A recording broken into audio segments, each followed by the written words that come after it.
Hola, buenos días. Muchísimas gracias por conectarse a este nuevo webinar. Para ello, hoy nos acompaña el doctor Osvaldo Murcia, a quien le damos la más cordial bienvenida y a la vez le agradecemos mucho por acompañarnos hoy. Él es especialista en urología general y urología pediátrica. Doctor, muy buenos días. Muchísimas gracias.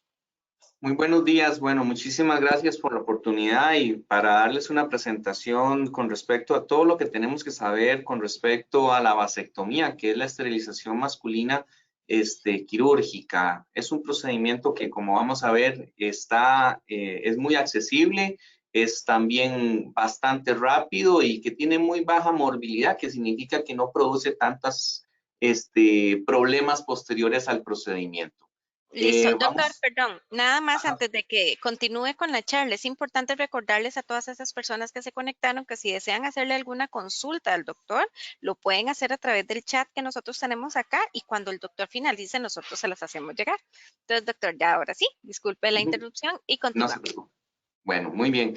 La definición de la vasectomía es un acto quirúrgico de cortar el conducto de los conductos deferentes. Así se llaman estas mangueritas que van a transportar los espermatozoides que vienen desde los testículos hasta el pene. Y esos son los que van a llevar a que eventualmente se produzca un embarazo. Por tanto, la vasectomía es cortar los conductos, no es ligar, no es doblarlos, es cortarlos. De eso se trata el procedimiento.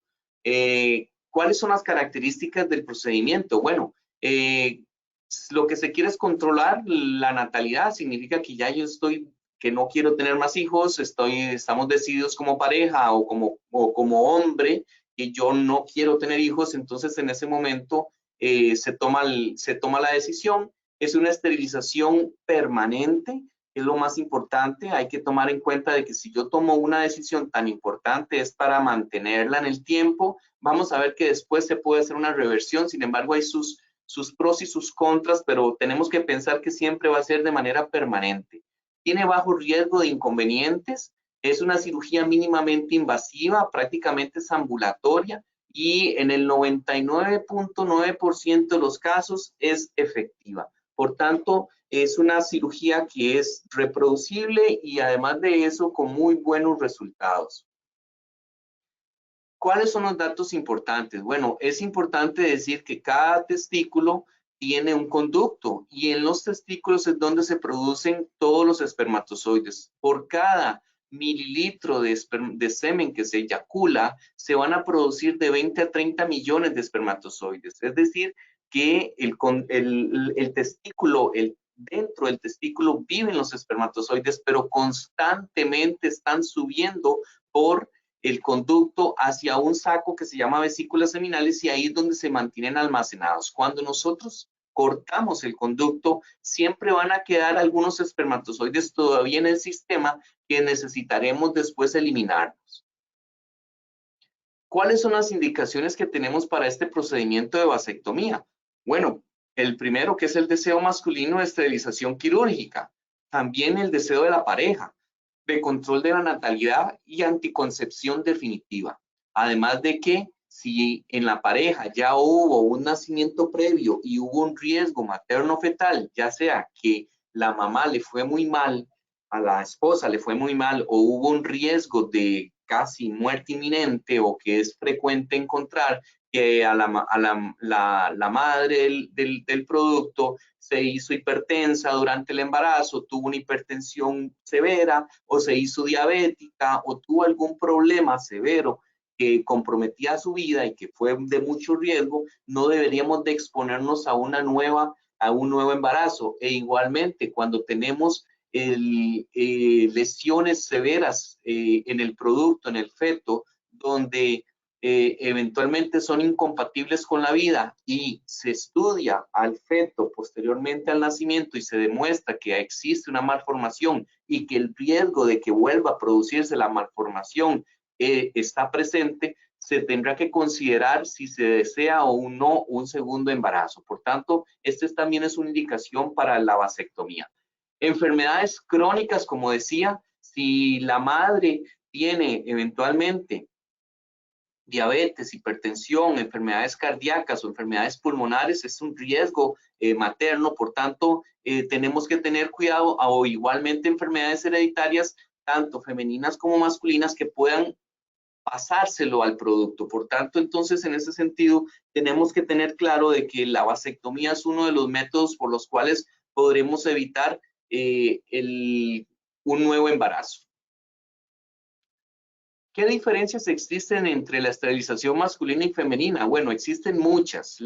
Usualmente la esterilización masculina, como lo decíamos, es cortar estos conductos que están fácilmente localizables y están externos. Como los testículos están por fuera de nuestra cavidad abdominal, el conducto es fácilmente palpable y localizable y se realiza en un consultorio médico o en una sala de cirugía menor, y se puede utilizar anestesia local o sedación, pero la gran mayoría de las veces es con anestesia local, es de manera ambulatorio, y lo que van a darse son pequeñas molestias posquirúrgicas que usualmente se tratan con analgésicos usuales.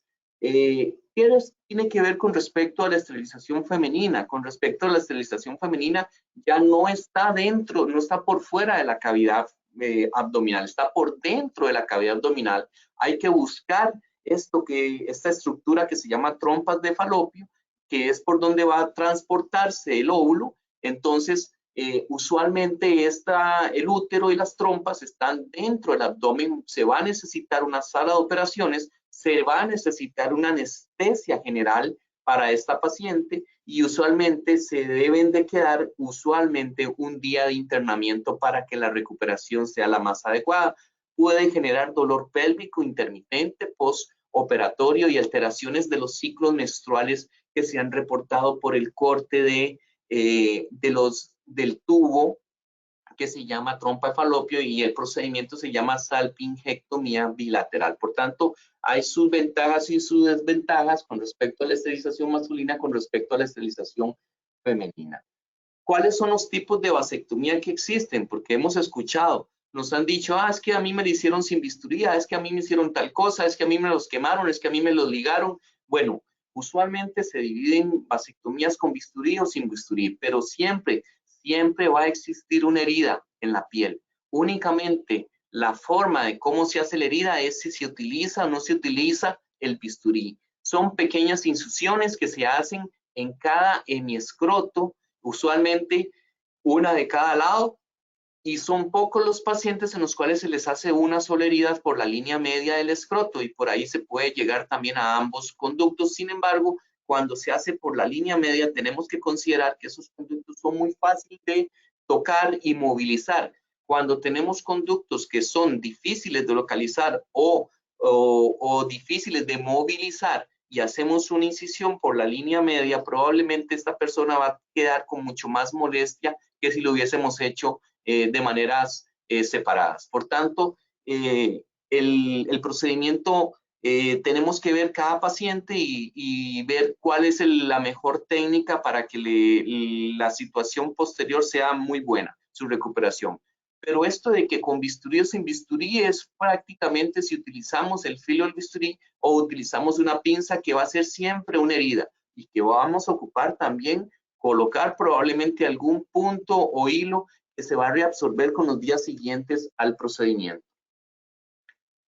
¿Cómo se debe preparar una persona, un hombre, para hacerse la vasectomía? Bueno, usualmente debe haber un consentimiento, se le debe explicar al paciente a qué se va a someter, y además de eso, a lo que se está sometiendo, porque no sería como lo ideal de que el paciente venga, se opere y a los 2 o 3 meses quiera volverse a reconectar para poder tener otro hijo. Entonces, tienen que estar pacientes muy claros, y el especialista tiene la obligación de aclararle las dudas y de explicarle de que es un procedimiento definitivo. Y además de eso, de la recuperación, y cuáles son sus recomendaciones para que todo salga muy bien. Se debe de inicialmente de suspender anticoagulantes o aspirina. En el caso de que se esté ingiriendo crónicamente estos medicamentos, hay que suspenderlo con días previos, usualmente con 7 días previos al procedimiento, por el riesgo de sangrado que podría existir, ya que es un procedimiento que, aunque sea sencillo, estamos haciendo una herida, estamos manipulando tejidos, hay vasos sanguíneos, y si yo estoy anticoagulado, estoy tomando aspirina, puede haber algún sangrado mayor y por tanto puede haber alguna complicación. En el caso de los pacientes diabéticos, siempre es importante que deben de mantener sus glicemias normales. El nivel del azúcar en la sangre debe de estar normal o lo más cerca a lo anormal previo a la cirugía. ¿Esto por qué? Porque usualmente la herida que queda en la zona escrotal, es una zona que no le pega el sol, que no hay ventilación suficiente, y además de eso hay humedad y hay un riesgo de infección por la cercanía que existe hacia el ano. Por tanto, es una cirugía de riesgo. Si yo tengo un paciente que es diabético y que tiene niveles elevados de azúcar, vamos a ponerlo más riesgo porque se nos puede infectar mucho más sencillamente. Se recomienda también un rasurado de la zona genital al menos 3 días previos al procedimiento, no hacerlo el mismo día del procedimiento. Esto porque usualmente tenemos que limpiar la zona con líquidos que son, ¿cómo se llama? Abrasivos, y por tanto pueden generar dolor con la manipulación. Hay que llevar ropa cómoda y hay que presentarse siempre acompañado. No deberíamos de ir solos al procedimiento, esto porque se está colocando anestesia, no sabemos cómo nos va a ir con la anestesia local e igualmente con las molestias, pero siempre que va acompañado, usualmente vuelven muy bien a la casa. ¿Cuál es la técnica? Bueno, usualmente hacemos una desinfección y un lavado de la zona genital, se coloca ropa estéril en esta zona, se localizan estos conductos por palpación, posteriormente se aplica una anestesia en la piel escrotal y se hace la abertura, ya sea con bisturí o sin bisturí de la piel. Posteriormente se liberan estos conductos, se buscan los conductos, se cortan y se ligan los extremos con hilos que van a quedar ahí de manera permanente. Se verifica de que no haya sangrados, se cierra posteriormente la piel con hilos absorbibles y se colocan apósitos en la zona quirúrgica. Se finaliza el procedimiento con una prescripción de analgésicos, antibióticos y de reposo por lo menos por 24 horas para que el paciente todo le salga muy bien. Más o menos esta es la imagen. Se utilizan pinzas especiales que solamente logran sujetar al conducto sin traumatizar ninguna otra zona de la piel o del escroto, para que podamos hacer la resección del conducto deferente. Básicamente lo que se hace, se corta y se ligan, se ponen hilos que son no absorbibles, significa que quedan ahí de manera permanente, esos hilos ahí para toda nuestra vida. ¿Okay? Posteriormente se cierra la piel y se colocan los apósitos. ¿Cuáles son las recomendaciones postoperatorias? Reposo el día del procedimiento, colocación de hielo en la zona genital, que usualmente le recomendamos que se pongan por 20 minutos, unas 3 veces al día, por un día básicamente. Hay que evitar el ejercicio físico y las relaciones sexuales por 7 días. Hay que tomar tratamientos antibióticos y analgésicos como recomendados por los especialistas, ya sean antiinflamatorios y analgésicos y algún tipo de antibiótico. Continuar con el método de planificación anticonceptiva. Eso es importante. Si tenemos pareja sexual y queremos evitar un segundo embarazo o un embarazo posterior, tenemos que continuar el método de planificación. Este método de planificación se va a continuar hasta que nosotros contemos de 15 a 20 eyaculaciones después del procedimiento de la vasectomía. ¿Esto por qué?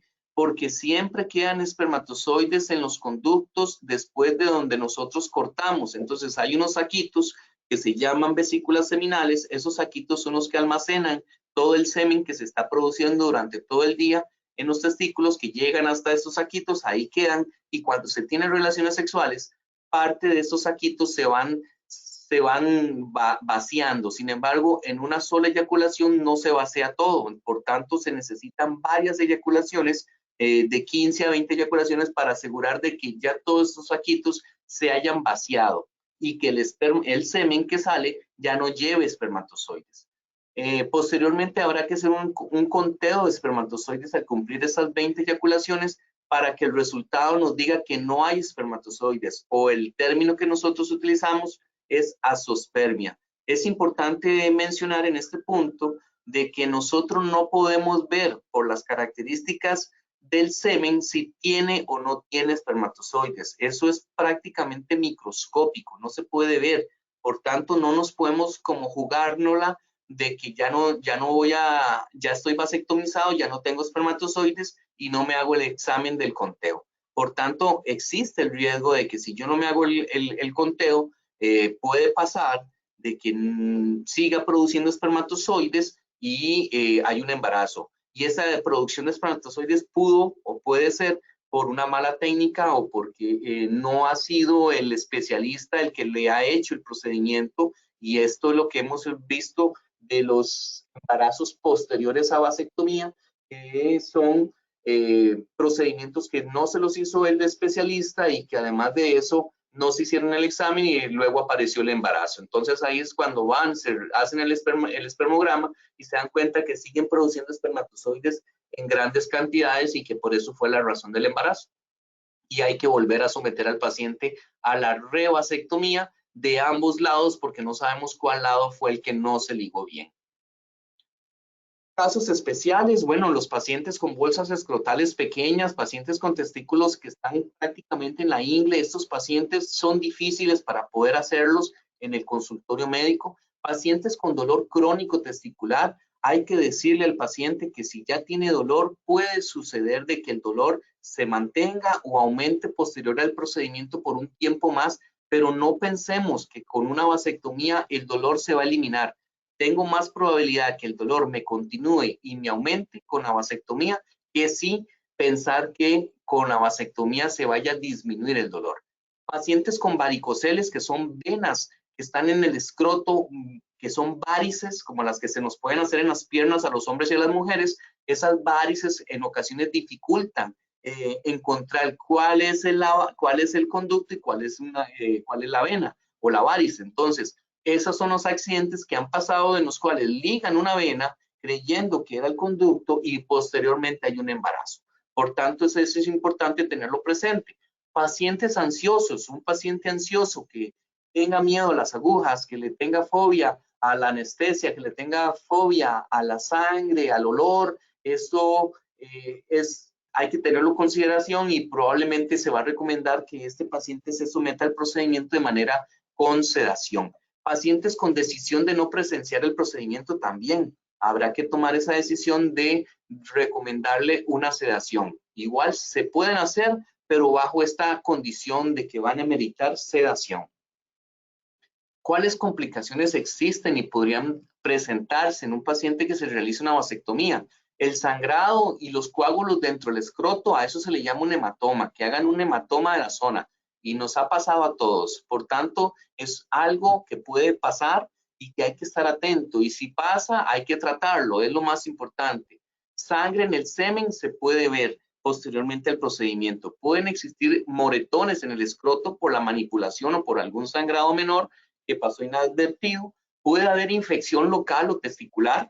Por eso es importante que todos los parámetros, tanto la limpieza excesiva de la piel, el rasurado previo, y además de eso, si soy diabético, no tener el azúcar elevado, esos son factores que van a ayudar a disminuir el riesgo de infección.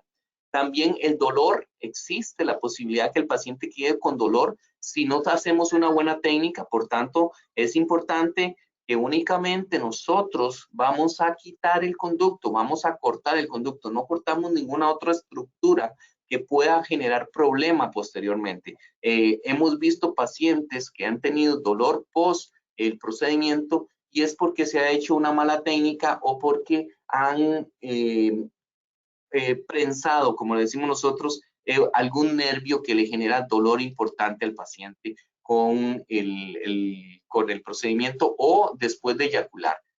Podemos ver edemas en el escroto que se pueden presentar o quistes secundarios que se le llaman espermatoceles. Eso significa que el hilo que se ligó el conducto, se zafó el hilo y se hizo un acúmulo de semen dentro de la cavidad del escroto y se hace una especie de quiste y a eso se le llama espermatocele. ¿Cuáles son las inquietudes? Bueno, existen inquietudes siempre que se puede hacer este procedimiento y dentro de las inquietudes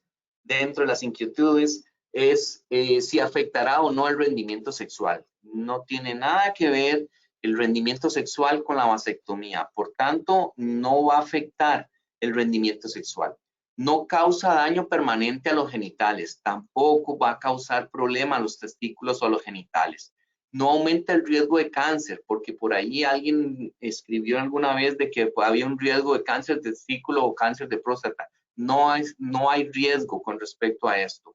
No aumenta el riesgo de enfermedades cardíacas tampoco. Y tampoco no protege contra enfermedades de transmisión sexual como el VIH o SIDA. Así que esto hay que tenerlo claro. Si me hago una vasectomía, siempre estaré expuesto a tener una enfermedad de transmisión sexual si no me cuido, e igualmente no me está afectando mi rendimiento sexual.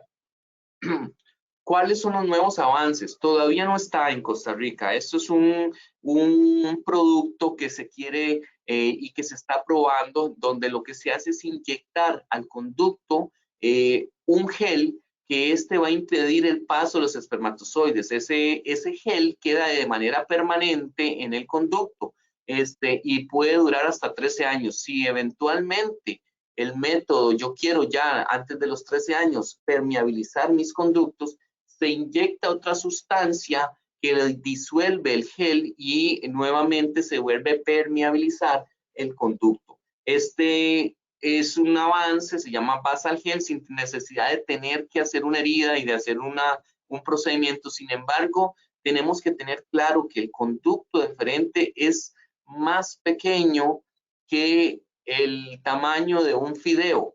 Y además de eso, si tenemos que inyectar esto dentro del centro del tubo, está difícil, es un poco difícil y por tanto la experiencia nos va a decir, hay que esperar el tiempo que nos diga si esto va a ser efectivo o no a largo plazo. Probablemente vamos a tener muchos falsos negativos, es decir, vamos a tener muchos embarazos porque no se están inyectando el producto específicamente dentro del lumen o dentro del tubo, sino que se coloca por fuera y no va a tener esa efectividad. Es por eso que hay que tener precaución y por tanto la técnica de hacer la vasectomía como la conocemos es la técnica actual y la más recomendada. Muchísimas gracias por la oportunidad y espero contestar sus inquietudes. Puede ser ahorita mismo y si quisieran hacerlo por chat, con mucho gusto. Muchísimas gracias, doctor, por esta importante charla. De hecho, sí tenemos, bueno, varias consultas. La primera de ellas dice, buenos días, en estos casos especiales se identifican previo a la vasectomía. Perdón. Nos consultan por acá que sí, esos casos especiales que mencionó se identifican previo a la vasectomía.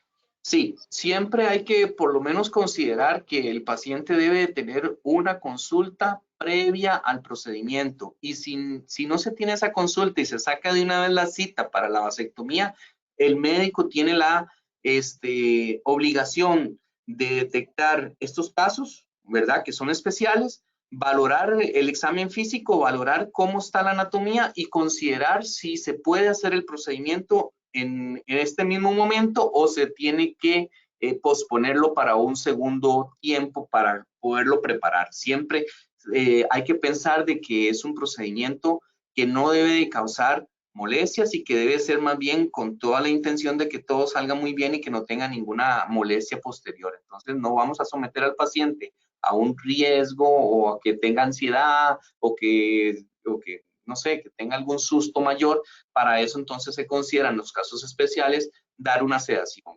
La sedación la da usualmente un anestesista. El anestesista se presenta a la sala, le va a tomar una vía y le pone un medicamento en la vena donde lo que hace es sedarlo.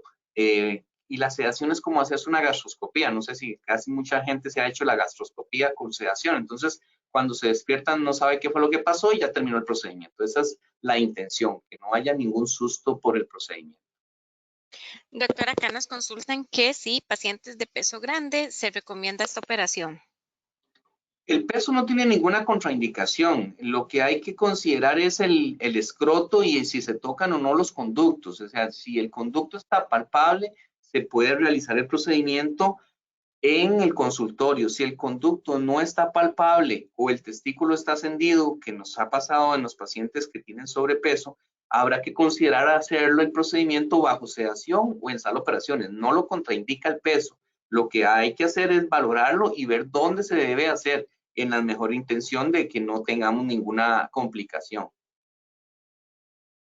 La siguiente consulta nos dice, ¿se pueden remover u operar los varicoceles en la misma operación de la vasectomía? No. ¿Por qué no se puede hacer eso? Porque la incisión que se utiliza para hacer el varicocele no es escrotal, sino que es inguinal. Si el paciente consulta, porque además de eso tiene el varicocele y quiere que se resuelva su varicocele, habría que hacerle entonces una incisión inguinal y habría que hacer una incisión escrotal del lado que no tiene el varicocele. Se puede hacer, pero probablemente esto ya no se va a hacer en el consultorio, sino que se hace en sala de operaciones y sí se pueden hacer las dos, pero de manera local, con anestesia local y en el consultorio no es posible, no es factible. En sala de operaciones sí sería, pero con dos heridas, una inguinal y otra escrotal. Doctor, acá tenemos varias consultas acerca de un costo estimado, pero obviamente esto va a variar si es en sala o si es en consultorio. Así es, así La, es. si- la siguiente consulta dice, no hay inconvenientes con la erección, deseo sexual o eyaculación, si esto se pierde en algún grado con la vasectomía. No se pierde la erección, no se pierde el deseo y tampoco la eyaculación. Seguimos eyaculando, seguimos expulsando semen, porque el semen se sigue produciendo. El semen no solamente viene de los testículos, es solamente un porcentaje, menos del 5% viene directamente de los testículos. El resto del semen que se produce en los saquitos que les hablaba de las vesículas seminales, y hay otras glándulas, se llaman glándulas de Cooper, y también las secreciones prostáticas forman parte del eyaculado y forman parte del semen. Entonces, tampoco se produce menos semen, siempre se produce la misma cantidad, se va a seguir produciendo. En ocasiones también nos dicen, doctor, es que ya no tengo tanto semen. Eso es porque el paciente no está hidratado. La recomendación, si quieren tener suficiente semen en el eyaculado, es que tienen que tener una hidratación muy buena y con eso se produce suficiente líquido para poder eyacular. La siguiente consulta dice, ¿la vasectomía se hace de uno o de los dos lados? Es decir, no se cortan los tubos de ambos lados.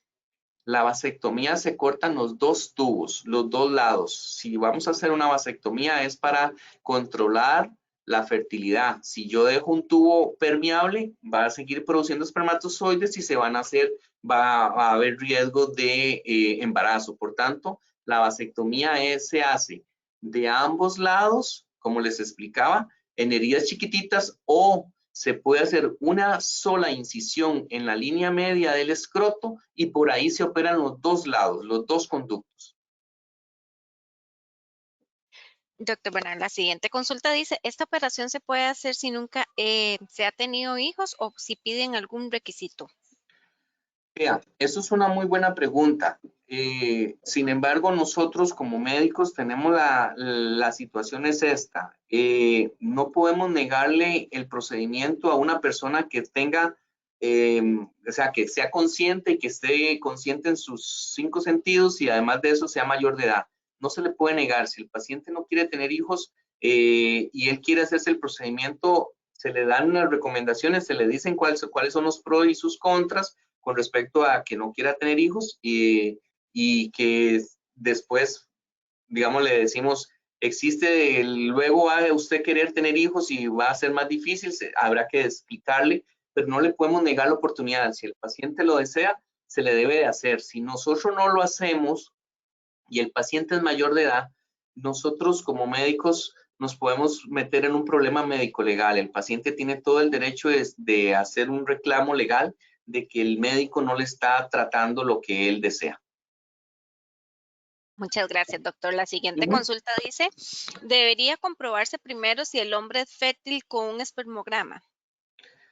Sí, bueno, vamos a ver, eso también, no sé si es contestando también la primera pregunta, si nunca he tenido hijos y quiero hacerme una vasectomía y quiero saber si la necesitaré, y hágase el espermograma, no hay ningún problema, ahí nos vamos a dar cuenta si la necesita. Recuerde que solo ocupamos un espermatozoide para poder fecundar, así que producimos más de 20 millones de espermatozoides por mililitro de semen que botamos, así que son muchísimos. Si la persona definitivamente no quiere tener hijos y no quiere saber nada de esto, no necesariamente necesita hacerse la espermograma. Pero, como le digo, es una opción, se le ofrece al paciente, hágase el espermograma. Si el paciente dice, no, yo no quiero hacerme el espermograma, no hay ninguna contraindicación, se puede hacer el procedimiento sin ningún problema. ¿Qué pasa con la producción de espermatozoides después de la vasectomía? ¿No se atrofian los testículos y la producción de espermatozoides? ¿Qué pasa con este órgano? Sí, exacto. Eso es una muy buena pregunta. Mire, usualmente el testículo seguirá produciendo espermatozoides, nada más que ya no los va a transportar. Van a quedar dentro del conducto, dentro de los conductos que están dentro de los testículos. Esos espermatozoides, usualmente, la vida media del espermatozoide son 90 días. Tenemos que muchísimos espermatozoides nunca llegan a salir del conducto del testículo porque nacieron dentro del testículo, crecieron y murieron en los 90 días siguientes y todavía no habían salido por el conducto. Si nosotros estiráramos el conducto, que es uno solo, que está arrollado dentro del testículo, probablemente son kilómetros y kilómetros de conducto. Por tanto, un espermatozoide que nazca en el kilómetro 1 probablemente nunca va a llegar a ver la salida del conducto de los testículos. Por tanto, hay muchísimos espermatozoides que nacen, crecen y mueren dentro del testículo. Se seguirán produciendo por un tiempo. Básicamente nosotros les decimos que son 5 años de tiempo para que la calidad de esos espermatozoides se siga manteniendo. Después de los 5 años de haberse hecho la vasectomía, esa calidad del espermatozoide disminuye porque ya el cuerpo entendió que ya no necesita producir tantos espermatozoides porque no los está ocupando. Entonces, deja de producir en cantidad suficiente los espermatozoides y la calidad también es menor. Pero si yo reconecto al paciente, puede suceder de que se revierta el procedimiento. Pero aquí es donde les decía que hay un tiempo límite para la reconexión. Este tiempo límite son los 5 años. Perfecto, doctor. Acá también nos consultan acerca del proceso de recuperación. ¿Se puede llevar un estilo de vida normal después de la cirugía? El primer día la recomendación siempre es vaya a la casa, tenga reposo, póngase hielo, tómese los medicamentos, no levante cosas pesadas, no tenga relaciones sexuales, no vaya al gimnasio. Esto es lo que recomendamos. El segundo día, camine, empiece a caminar, empiece a moverse, puede conducir, puede salir a la calle. El tercer día ya le decimos, bueno, sígase moviendo más, cúbrese siempre sus heriditas, mantenga el tratamiento que le dimos, que usualmente es por 3 a 5 días, y ya después del quinto día ya se puede tener relaciones sexuales, ya se puede hacer ejercicio, ya se puede nadar, ya se puede ir al gimnasio. Lo que no recomendamos, por lo menos por unos 15 días, es hacer bicicleta, ¿sí? O hacer ejercicio extenuante que pueda golpearme el testículo. Muchísimas gracias, doctora. Acá dice, si voy a vivir unos 50 años más, me preocupa tener espermatozoides muertos dentro del conducto cerrado con vasectomía. ¿No hay dolor con espermatozoides muertos dentro del conducto? No, vean, eso es un error. El espermatozoide nace, crece y muere, pero esa muerte es un proceso donde el espermatozoide se muere y degenera, pero son proteínas, entonces es materia prima para que se hagan más. Es decir, que eso se está reutilizando, no es que van a estar muertos ahí y no están haciendo nada. No, los espermatozoides que fallecen, que no llegan a o sea, que no salen de la cavidad, esos espermatozoides van a ser materia prima para que se sigan produciendo más. Es decir, que es necesario esa muerte celular que se está dando dentro del conducto. Perfecto, doctor. Muchísimas gracias. Bueno, de momento ya no tenemos acá más consultas. Es importante recordarles que este webinar va a ser subido a través de las plataformas de las redes sociales del Hospital Clínica Bíblica para que ustedes puedan volverlo a ver, incluso lo pueden compartir con más personas. Doctor, muchísimas gracias por la participación. Muchísimas gracias a ustedes por la oportunidad y estamos para servirles. Muchísimas gracias y feliz día a todos.